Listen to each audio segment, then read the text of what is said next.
welcome to True Crime South Africa. I'm your host, Nicole Engelbrecht, and you're listening to our weekly minisode, True Crime South Africa Spotlight. In these minisodes, we cover true crime cases which are in the news at the moment. In episode 5, we covered the disappearance of 8-year-old Amahle Tabete, who is still missing after leaving with a man who claimed to need directions on the 6th of April in Duduza, Gauteng. I've been in contact with the One Strong Voice Foundation, which advocates for victims' rights in cases that have little to no media coverage. Brian Satole, from the One Strong Voice Foundation, sent me the following statement regarding Amahle's case. This is Brian V. Joyce Sitola from One Strong Voice Foundation. It's been over 100 days since Amahle Tabete, the 8-year-old, was last seen playing few houses from her home. It's alleged that she was called by an unknown man on the 6th of April 2019, according to the eyewitnesses.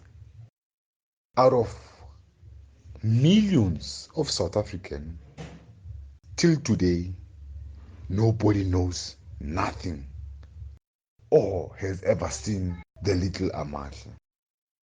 It is really surprising. What happened to the Zulu proverb which says, Umuntu ngumuntu ngabantu? Fellow South Africans, if there's anyone who has information about the little girl, do contact or visit your nearest police station. It takes a village to raise a child. So is when the child is missing or kidnapped. The village is negatively affected. Do not keep quiet while you can make a difference in helping to find the child. As One Strong Voice Foundation, we call upon South Africans, especially the South African Police Services, to treat this case with agency and seriousness. They should keep digging until the girl is found. This message is not only addressed for Amahle Tabete's case, but rather to all the cases, especially to the ones that are growing cold. The question would be, are the South African police services well equipped to solve such types of crime? It is questionable. To all the public servants, they should keep in mind that the blue uniform they wear has a national flag, which simply means they are not representing themselves, but rather they are representing the nation. If anyone has got any information to help find Amahle and all other kids that are missing, please do not hesitate to visit your nearest police station. Thank you. I highly recommend liking and sharing the One Strong Voice Foundation's Facebook page, and I will post the link in the show notes. Possibly the biggest crime story in the news at the moment is the murder of Meghan Cremer. Meghan was a 30-year-old horse riding enthusiast who lived on an equestrian farm just outside Philippi in the Western Cape. Meghan worked at her brother's bakery in Woodstock. Her brother posted on social media at 2 o'clock on the afternoon of the 4th of August that Meghan had been last seen leaving her residence the night before in her white Toyota Auris around 24 minutes past 6. A close friend of Meghan's, who's lived on the same property, reported having spoken to Meghan on the evening of the 3rd. Meghan had said that she was in for the night and snuggled up with her new dog. It was after this that another person on the farm had seen Meghan leaving in her vehicle. The witness said that Meghan seemed fine and had not been behaving strangely at all.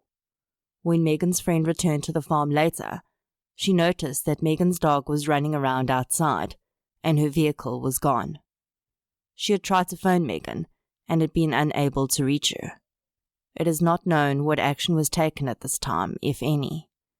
Honestly, Meghan was a grown woman and could come and go as she pleased, so I would not expect anyone to assume that something bad had happened at this time. Investigations have since shown that her vehicle was at a filling station in Strandfontein, 10 kilometers from Philippi, approximately an hour later. It is unknown whether Meghan was in the vehicle at the time, nor who the occupants were. At 11:30 that evening, the vehicle passed through a roadblock in Wynberg.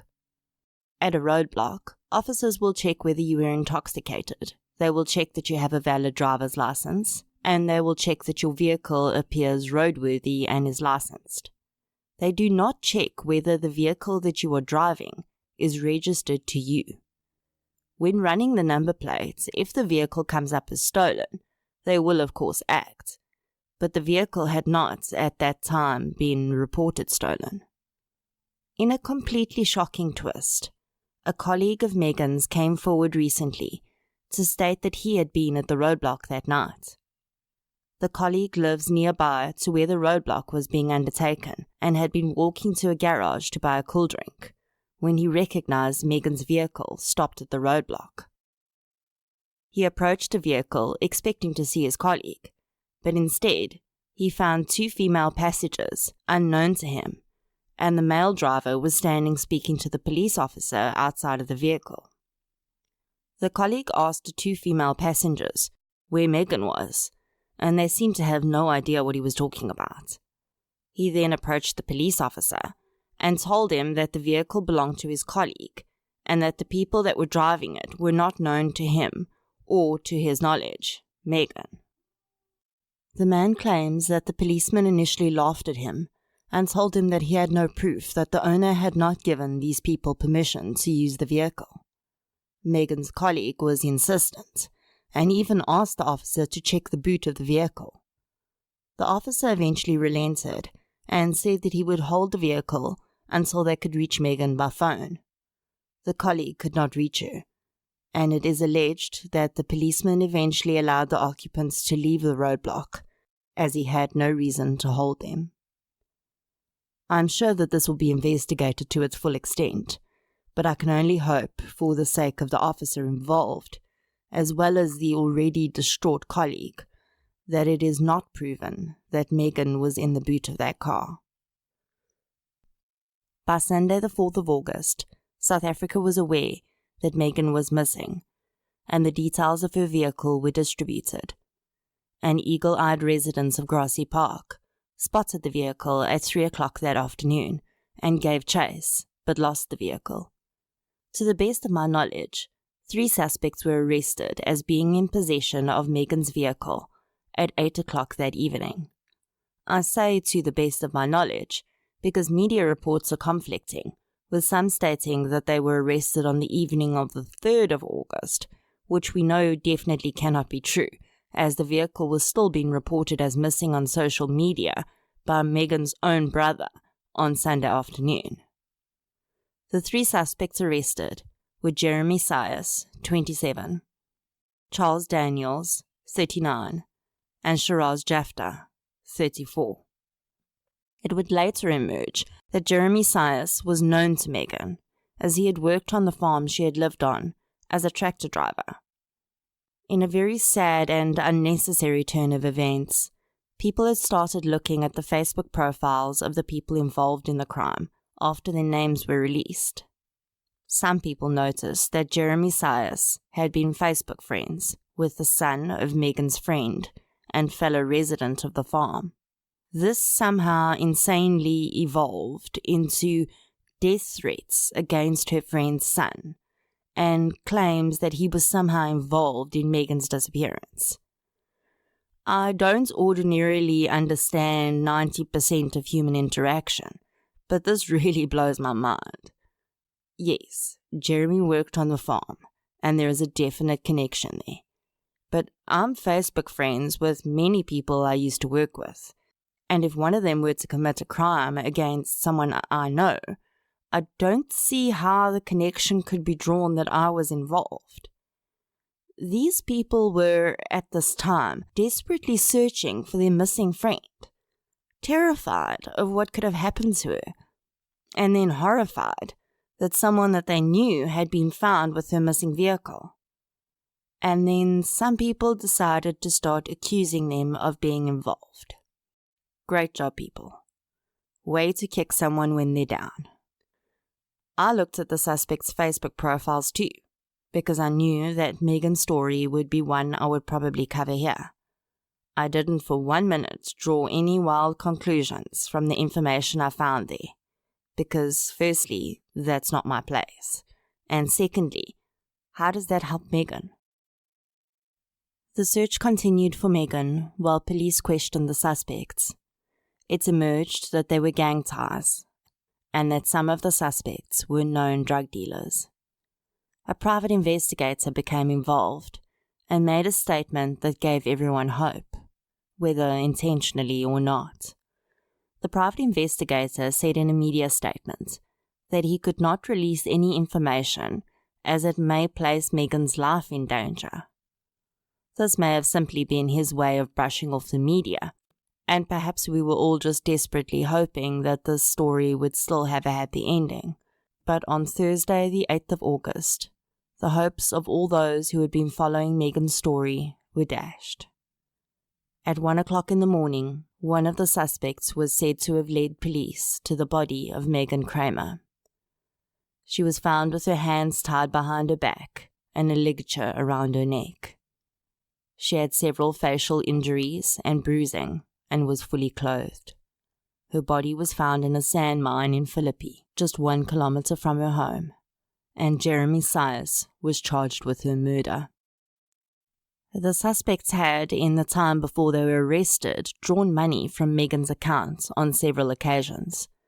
It is alleged that one withdrawal happened after they were arrested, which means that there may be another suspect involved. An unnamed source has claimed in the Weekend Argus that Sias told police that he had killed Meghan inside her cottage before stealing her car. I feel like this is his way of trying to claim that his friends were not involved, and I don't really see how it can be true, as Meghan was seen driving away in her vehicle.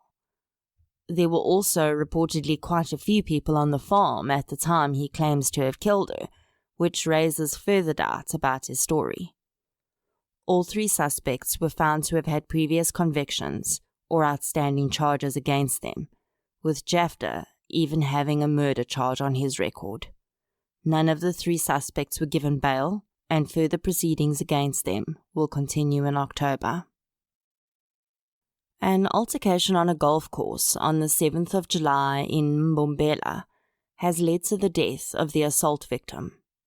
Xander Kotze, who was assaulted at Mbombela Golf Course, died at 4 o'clock in the morning on the 17th of August at a medical facility in Johannesburg. Kotze had been in a critical but stable condition since the incident and was transferred to a medical rehabilitation facility where he passed away. The reason for his death is unknown, but the charge against the assailant, which was originally attempted murder, has been upgraded to murder. The assailant charged with Kotze's murder opened a case of assault against Kotze's wife as well. It is unknown whether Xander regained consciousness at any time, but he was reported to have been in a coma on July the 12th. A reward of 25,000 rand is being offered for any witnesses to the incident. In a surprising move this week, Zephany Nurse revealed her true identity and announced that she has co-authored a book about her life. Zephany, whose real name we now know is Michelle Solomon, was kidnapped from a hospital just hours after her birth on the 28th of April, 1997. 18 years later, she was reunited with her birth parents after her sister's classmates had started commenting that the 2 girls looked very similar. DNA tests proved that they were related. The court had sealed the girl's true identity at the time.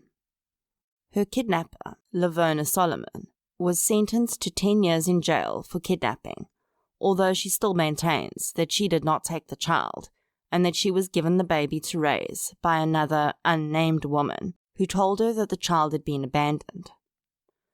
The book which has been written about the case is called Zephany, Two Mothers, One Daughter. It appears that in the 4 years since she was reunited with her biological family, Michelle has struggled to form a bond with them.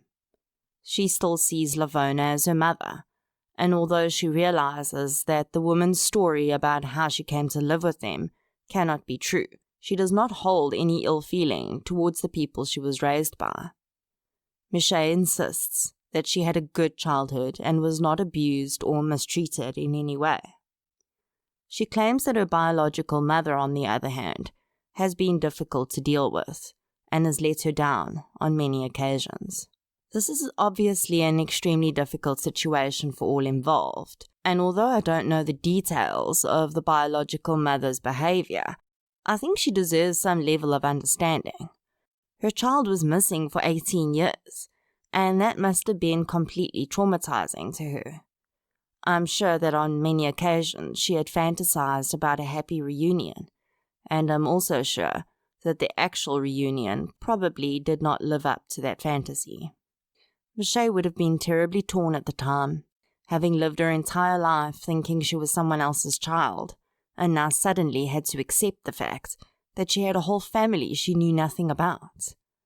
I think emotions like that take many years to process, and her biological mother may have felt rejected when Michelle did not immediately embrace them as her family.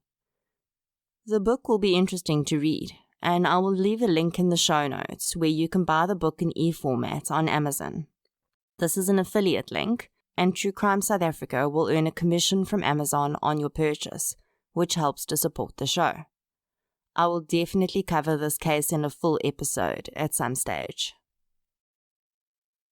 We covered the Krugersdorp Killers in episode 4, and this week the last 3 defendants received their sentences. Zach Valentine was given 8 life sentences to run concurrently with 66 years for the other counts against him, which included charges for attempting to defraud Discovery Life by faking his own death. Cecilia Steyn, who was believed to be the mastermind of the group, was given 13 life sentences to run concurrently with 152 years for the other counts against her. The last of the group was the wild card. Marcelle Steyn was the youngest accused and was only 14 years old when she was involved in her first murder. Her brother LaRue took a plea deal and testified against his fellow accused. He was given 25 years in prison. Marcelle, on the other hand, had initially protested her innocence and only changed her tune when she realized that no one was falling for her innocent little girl routine. The judge took this deception into account and said that he didn't really think that her remorse was heartfelt. He sentenced the now 21-year-old to 7 life sentences to run concurrently with 144 years for the other charges. At least for the 11 victims' families, there is now some sense of closure, and they can start to build new lives without their loved ones. Quite a bit of interesting info came out in the pre-sentencing hearings, and I'm going to watch all of the footage before I cover that for our next minisode. There's another update on a case I chatted about briefly in the last Spotlight minisode. Well, it's actually 2 separate missing person cases, but it's now believed that they're linked. South Africans John Botma and Mushfiq Daniels were both teaching in Vietnam this year when they disappeared without a trace in May and July respectively. The 2 men did not know each other, but this week, the disaster relief group Gift of the Givers made a statement to the press saying that it was believed both may have fallen victim to an organ trafficking ring. Both men were linked to an American woman and received payments into their bank accounts before their disappearances. John Botma had apparently made statements to his aunt that he was thinking about selling a kidney. Vietnam recently bust one of the biggest organ smuggling rings in its history. I don't take this claim lightly, because Gift of the Givers is a highly reputable organization, they would not make a statement like that without proof. We can only hope that John and Mushfiq are still alive. I need to do more research into organ trafficking, but perhaps the groups will keep the people from whom they've harvested organs until they've recovered and then release them. If this is the case though, I'm still concerned, because the news coverage of these two particular cases could scare the syndicate and cause them to permanently silence the two men. For the family's sakes, I really hope that there's a resolution to this soon. That's going to be all the cases we cover for this mini-sode of TCSA Spotlight. But I wanted to chat briefly about an organization that contacted me during the week. Community Intervention Center, or CIC, is a victim support NPO that was established in 2001. They provide free 24-hour on-site trauma intervention and support to the Blouberg community and beyond. I chatted with their general manager, Tanya, on the phone, and she indicated that while they're based in Tableview, Cape Town, they get many requests for support from across the country, as they're one of the few organizations of their kind.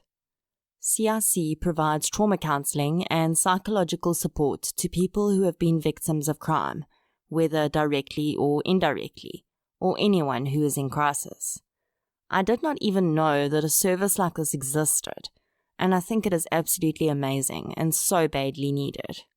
I don't think that people realize how deeply trauma can affect your life, and how it can impact you for decades after an event. You don't even need to have been a direct victim to suffer the effects of trauma. In some of the cases I've been researching, I've had the privilege of speaking with people who knew victims of crime, sometimes even remotely. And this has really made the far-reaching effects of trauma hit home for me. I've spoken to people who, almost 3 decades later, are still affected on a daily basis by what happened to a friend or a loved one. You don't need to struggle with it on your own. I'm going to leave the contact details for the 24-hour CIC helpline in the show notes, as well as in the show notes of every future episode. Even if you don't need their assistance yourself, I highly recommend that you make yourself familiar with CIC and support them if you can. Thank you so much for listening to this mini-sode. If you enjoy listening to our content, please don't forget to follow us on the podcatcher you use so that you are notified of our new episodes. You can also catch us on Facebook, Twitter, and Instagram, and join in on our discussions. You can visit our website at truecrimesouthafrica.com and view photographs related to the cases we discuss, as well as transcripts of each episode. Thank you for listening, and I'll chat to you soon.